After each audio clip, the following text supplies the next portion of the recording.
мотив зарделась от признания.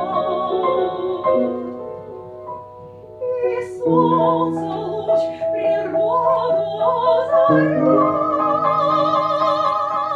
с улыбкой кинул ей жгучие лобзания.